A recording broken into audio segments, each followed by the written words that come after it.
कहानी की शुरुआत एक तबाही के मंजर से होती है। दरअसल 2011 में चीन में एक खतरनाक सुनामी आया था जिसमें हर चीज तबाह बर्बाद हो गई थी। सुमिता नाम का लड़का वॉशिंग मशीन में से गन निकाल कर खुद को खत्म कर देता है और उसी टाइम उसकी आंख खुल जाती है और उसे न्यूज से तबाही के बारे में पता चलता है। चुपचाप वो घर के बाहर निकलता है और हमें पता चलता है कि उसके घर के आसपास कुछ ही लोग थे और कुछ ही घर थे, क्योंकि बाकी सबका घर मिट्टी में मिल चुका था और अब उसे टेंट में ही गुजारा करना पड़ रहा था। फिर हमें स्कूल का मंजर दिखाया जाता है जहाँ पर कीकू नाम की लड़की उसे बार बार देख रही होती है। यहाँ हमें पता चलता है कि वो सुमिता को बहुत ही ज्यादा पसंद करती है। अगले दिन क्लासरूम में टीचर सभी बच्चों को समझाते हैं कि तुम सभी इस बागीचे के नायाब फूल हो और हर की अलग खासियत है, इसीलिए खुद को स्पेशल समझो। सुमिता कहता है मैं नॉर्मली ठीक हूँ। उसको सपोर्ट करने के लिए कीकू कहती है मैं भी, और पूरी क्लास उसको हैरत से देखने लग जाती है। वो अब घर जाता है जहाँ उसके पड़ोसी उसके घर के पास बल्ब लगा रहे थे ताकि उनका बोट बिजनेस सही से चल जाए।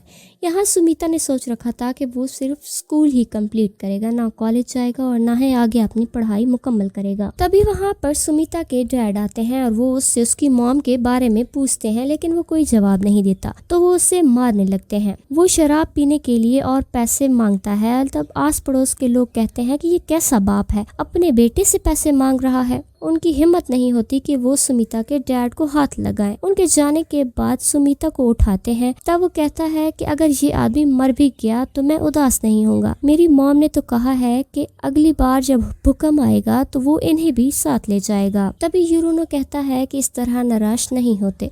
11 मार्च वाले सुनामी में मैंने अपना सब कुछ खो लिया, लेकिन फिर भी मैं अब तक जिंदा हूँ ना, और मेरे पास जीने की आस है। फिर सुमिता अपनी मॉम को सुबह वाली बात बताता है, जिस पर वो कहती है वो हरामी फिर से वापस आ गया, मैं उसे नहीं देखना चाहती, इसीलिए मैं बाहर जा रही हूँ। उनकी बात बिल्कुल सही निकलती है। आधी रात को सुमिता के डैड फिर से आते हैं। इधर सुमिता की मॉम ने यही कहा था कि वो आधी रात को हरामी फिर से आएगा। सुमिता का बाप कहता है कि अगर आज तुम यहाँ ना होते तो सब कुछ ठीक होता। तुम्हारी पैदाइश पर मैंने जितने पैसे तुम पर लगाए थे वो पैसे आज मेरे पास होते, और अगर तुम सुनामी में मर जाते तो इंश्योरेंस के पैसे मुझे मिल जाते। अब हम अगले दिन सुमिता को उसके स्कूल में जाते हुए देखते हैं। सुमिता की जब छुट्टी होती है तो वो बारिश के रुकने का इंतजार करता है। तभी कीकू आती, वो उसे अपने साथ चलने के लिए कहती है क्योंकि इन दोनों का घर एक ही तरफ पड़ता था, मगर सुमिता मना कर देता है क्योंकि उसे कीकू बहुत एनोइंग लगती थी। वो उसे क्लास में अपनी तरफ करने से भी मना करता है। वो उसे मोटिवेट करती है कि तुम ये सपने देख सकते हो, तुम्हारी भी जिंदगी है, तुम्हारी भी जिंदगी बेहतर हो सकती है। और फिर वो अपने अम्ब्रेला के साथ उसको घर छोड़ने के लिए जाते हैं। घर के नजदीक उन्हें यूरोनो मिल जाता है और वो भी अम्ब्रेला में घुस जाता है, जिससे वो फिसल कर गिर जाती है और पूरी तरह से भीग जाती है। तब वो सुमिता से चेंज करने के लिए कपड़े मांगते, वो उसे अपने कपड़े देता है जिसे पहनकर कीकू काफ़ी खुश होती है। फिर वो कहती है कि मैं तुमसे बात करना चाहती हूँ कि तभी सुमिता की मॉम आ जाती है, जिसे देखकर सुमिता कीकू से झगड़ने लगता है कि तुमने फिर से मुझे परेशान करना शुरू कर दिया है, अपने घर चली जाओ। फिर सुमिता अपने घर में एक लेटर के साथ पैसे रखे हुए देखता है।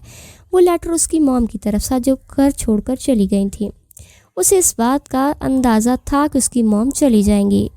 अब वो थोड़ा मायूस होता है। वो उसके बोट बिजनेस का नाम बोट स्कोर हायर से बदलकर सुमिता बोट हाउस करने को कहती है।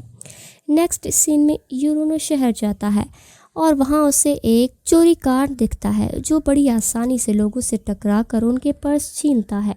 यूरेनो को ये सब बहुत ही इंटरेस्टिंग लग रहा था। वो उस चोर के पास जाता है और उससे कहता है कि मुझे भी ये सब सिखाओ, क्योंकि उसके कमाने खाने का जरिया उस सुनामी के बाद से छिन गया था। फिर वो चोर उन्हें बड़ा हाथ मारने के लिए कहता है। वो कहता है कि 30 मिलियन की चोरी करेंगे। यूरोनो को ये काफ़ी रिस्की लगता है और इसीलिए वो वहाँ से चला जाता है। जब यूरोनो गांव आता है तो वो देखता है सुमिता और कीकू पानी में झगड़ रहे हैं। फिर वो उनसे पूछता है कि ये लड़की फिर से यहाँ आ गई और तुम दोनों डेट कर रहे हो क्या? लेकिन उन दोनों में से कोई भी जवाब नहीं देता। फिर कीकू कहती है कि मुझे घर जाना चाहिए, लेकिन मैं दोबारा से आऊँगी। सुमिता उसे घर आने से मना करता है, लेकिन वो कहती है मैं तो हर सूरत आऊँगी। घर वापस आकर वो अपनी गुल्लक को तोड़ती है और पैसों को जमा करके उन्हें छुपा देती है। तभी उसकी मॉम आकर कहती है कि मुझे भूख लगी है, मेरे लिए खाना बनाओ। वो अपने पैसे साथ किचन में ले जाकर छुपा देती है, लेकिन उसकी मॉम आती है और उसके पैसे उससे ले लेती है। और कहती है कि मुझे जुआ खेलना है और हो सकता है मैं इस दफ़ा जीत जाऊँ। लेकिन कीको उससे पैसे छीन लेती है और अपने कमरे में बंद हो जाती है। उसकी मॉम आकर उस दरवाज़ा खटखटाने लगती है और कहती है कि दरवाज़ा खोलो। वो रूम में जाकर अंदर से दरवाज़ा बंद कर देती है क्योंकि उसकी मॉम उसे टॉर्चर करने वाली थी। दूसरी तरफ सुमिता के घर में एक गैंग के आदमी आते हैं और सुमिता के डैड को ढूंढते हैं क्योंकि उन्होंने फैमिली प्रॉपर्टी के नाम पर उस गैंग से कुछ उधार लिया था। इस पर सुमिता कहता है कि वो यहाँ नहीं रहते, आप उन्हें ढूंढ कर अपने पैसों का हिसाब उनसे करो, मेरा उनसे कोई ताल्लुक़ नहीं है। बदतमीज़ी से बात करने के लिए वो सुमिता को बहुत ही ज़्यादा मारने लगते हैं। यूरेनो भी बीच में बोलता है कि सिर्फ 3 मिलियन के लिए तुम बच्चे को कितनी बेरहमी से मार रहे हो। ये सुनकर डॉन और ज़्यादा गुस्सा हो जाता है और यूरेनो को भी जमकर पीटता है और उनको पीटने के बाद वो कहता है हम कल दोबारा से आएंगे। इसके बाद यूरेनो उसी चोर के पास वापस जाता है और उसके प्लान में उसका साथ देने के लिए तैयार हो जाता है। ये दोनों एक घर में चोरी के लिए जाते हैं। इन्हें पैसे मिल भी जाते हैं मगर तभी घर का ओनर आ जाता है। उसकी आवाज़ सुनकर ये छुप जाते हैं।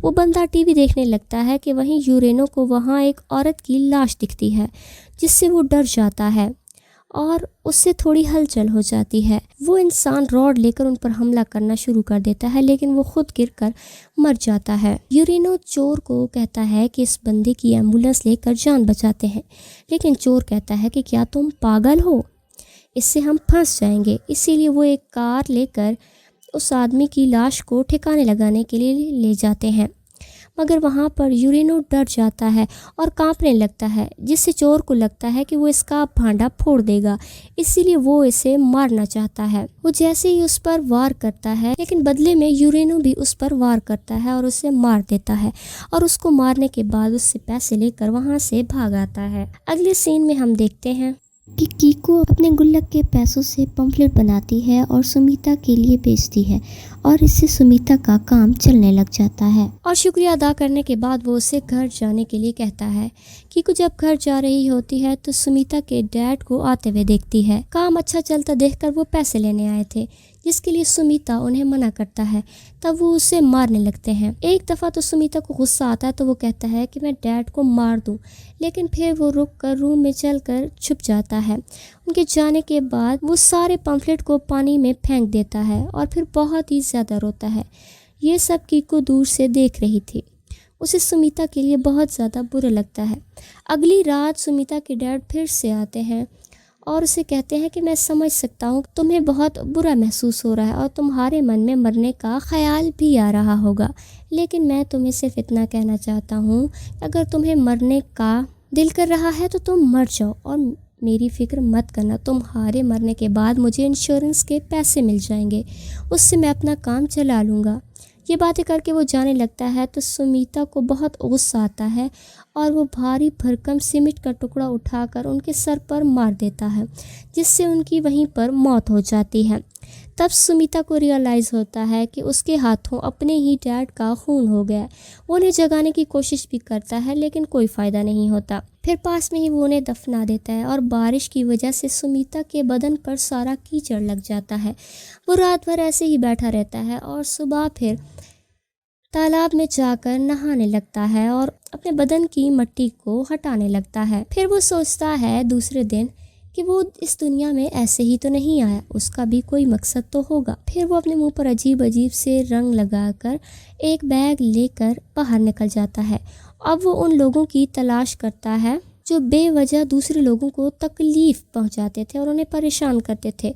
वो इन लोगों को ख़त्म करना चाहता था। फिर वो एक रेलवे स्टेशन पर 3 लड़के नशा करते हैं। वो सुमिता से पैसे छीनना चाहते थे तो सुमिता उन्हें स्टैप करके उन्हें मार देता है। फिर वो किंकोलोस के ऑफिस जाता है। दरअसल ये ऑफिस उन्हीं गुंडों का था जिन्होंने सुमिता के डैड को पैसे उधार देकर उसके पास वसूली करने आए थे। वो जब दरवाज़ा खोलते हैं तो उन्हें लगता है कि सुमिता पैसा देने आया है। तभी सुमिता नाइफ से स्टैप करके उन्हें मारने लगता है और तभी डॉन उस पर गन से शूट करता है और उसे मार देता है। जल्द ही सुमिता को रियलाइज होता है कि ये उसका विजुअल था। अब सुमिता को रियलाइज होता है कि वो तो दरवाजे के बाहर ही खड़ा था। दरवाजा नॉक होता है तो वहाँ पर डॉन आता है और वो कहता है कि तुम्हारे अंकल यूरेनो ने तुम्हारा सारा कर्ज चुका दिया। ये सुनकर सुमिता हैरान हो जाता है और चुपचाप वहाँ से चला जाता है। दूसरी तरफ कीको सुमिता के घर में आती है। वो घर को बिखरा हुआ देखकर बहुत परेशान हो जाती है। उसे टेप रिकॉर्डर में सुमिता का कन्फेशन मिलता है जिसमें वो कह रहा था कि मैं समाज का भला करूँगा। तभी जब वो वापस आता है तो कीको उससे पूछती है कि आखिर तुम समाज का भला कैसे करोगे। इधर सुमिता यूरेनो से पूछता है कि तुम इतने पैसे कहाँ से लाए, जिस पर वो कोई जवाब नहीं देता। अब कीको बार बार उससे पूछ रही होती है कि आखिर तुम समाज का भला कैसे करोगे, क्या तुम कचरा चुनोगे या फिर अपने ऑर्गन्स डोनेट करोगे, लेकिन वो कोई जवाब नहीं देता। तब कीको फटाक से पत्थर उठा लेती है। दरअसल उसे जब भी सुमिता पर गुस्सा आता तो वो पत्थर उठाकर पॉकेट में रख लेती थी और कहती थी कि जब मेरा पूरा पॉकेट भर जाएगा तो तब मैं इनसे तुम्हें मारूंगी। उसकी बातों पर ध्यान दिए बगैर सुमिता वहाँ से शहर चला आता है। यहाँ उसे किंग कोलोन्स का हेड मिलता है। वो सुमिता को अपनी कार से लिफ्ट देना चाहता था मगर वो इनकार कर देता है। सुमिता के साथ वो ज़बरदस्ती करता है तो उसके हाथ से थैला गिर जाता है और उसमें से नाइफ गिरता है। वहाँ पर डॉन हंसने लगता है और वो उसे एक गन देता है और लेकिन सुमिता वो गन नहीं लेना चाहता था। वो कहता है कि तुम्हें इसकी कभी ना कभी ज़रूरत पड़ेगी। नाइफ से लड़ने की बजाय तुम इस गन से लड़ो। वो वहाँ पर बाहर रखी वॉशिंग मशीन में गन को रख देता है और कहता है कि तुम्हें जब भी इसकी ज़रूरत पड़े तुम इसे यूज़ कर लेना। इससे सुमिता को अपना सपना याद आ जाता है जिस पे वो गन से खुद को मार रहा होता है। यही सपना कीको को भी आता है और उसे लगता है कि सुमिता खुदकुशी कर लेगा, तो वो उसी टाइम सुमिता के घर में जाती है और उसे सही सलामत देखकर खुश हो जाती है। पर सुमिता काफ़ी टेंशन में था। उसे अपने डैड के कत्ल का गिल्ट हो रहा था। वो गिल्ट को हल्का करने के लिए सारी बात कीको को बता देता है। साथ ही ये भी बताता है कि शहर में ऐसे लोगों को ढूंढता हूँ जो किसी को परेशान करते हैं और फिर उन्हें मार देता हूँ। ये सुनकर कीको रोने लगती है। वो उसे 2-4 थप्पड़ लगाती है और फिर कहती है कि तुम्हें पुलिस में जाकर अपना गुनाह कन्फेस करना होगा, फिर प्रॉपर सज़ा काटने के बाद तुम्हारी गिल्ट भी ख़त्म हो जाएगी। सुमिता ये सुनकर वहाँ से भागने लगता है। जब वो वापस आता है तो वो देखता है कि कीको और उसके पड़ोसी मिलकर उसके घर को पेंट कर रहे हैं ताकि सुमिता के बोट हाउस में और कस्टमर आए। फिर आखिरी बार वो सुमिता से अच्छी तरह बात करने के बाद काम की तलाश में शहर की तरफ निकल जाते हैं। तभी सुमिता कीको को भी वहाँ से जाने के लिए कहता है मगर कीको को डर था कि कहीं ये अकेले में सुमिता खुद को नुकसान न पहुँचा ले, इसलिए वो अपने घर नहीं जाती और वो शांति से उसे बताती है कि मैंने कल पुलिस को सारी बात बता दी थी कि मेरी फ्रेंड ने किसी का कत्ल किया है और अब मुझे काफ़ी अफसोस हो रहा है और वो सरेंडर करना चाहता है, इसीलिए उन्होंने मुझे तुम्हें अपने साथ लाने के लिए कहा है। ये बताते हुए कीको बहुत रो रही थी। अब सुमिता भी जेल में सज़ा काटने के लिए तैयार हो जाता है। नेक्स्ट सीन में हम देखते हैं कि कीको घर में बहुत सारी कैंडल्स जलाकर मूड अच्छा करती है और उसे शादी के ऊपर प्रपोज भी करती है। वो फ्यूचर के बारे में बहुत अच्छी अच्छी बातें सोचती है कि जेल से सज़ा काटने के बाद हम एक साथ ज़िंदगी गुजारेंगे, शादी करेंगे, फिर हमारे बच्चे होंगे जिन्हें हम बहुत ज़्यादा प्यार से पाल पोस कर बड़ा करेंगे, उन्हें अच्छी परवरिश देंगे और जब वो अच्छा काम करेंगे तो हमें हमारे पेरेंट्स होने पर फ़ख्र होगा। वहीं पर सुमिता सोचता है कि जब तक मैं जेल की सज़ा काट कर वापस आऊँगा तब तक ये कॉलेज में पढ़ रही होगी, साथ ही वो पार्ट टाइम जॉब भी कर रही होगी। उससे डिम्पल वाला कोई क्यूट सा लड़का पसंद आ जाएगा और वो दोनों रिलेशनशिप में होंगे। कीको तो भूल चुकी होगी कि पास्ट में सुमिता नाम का कोई लड़का भी था।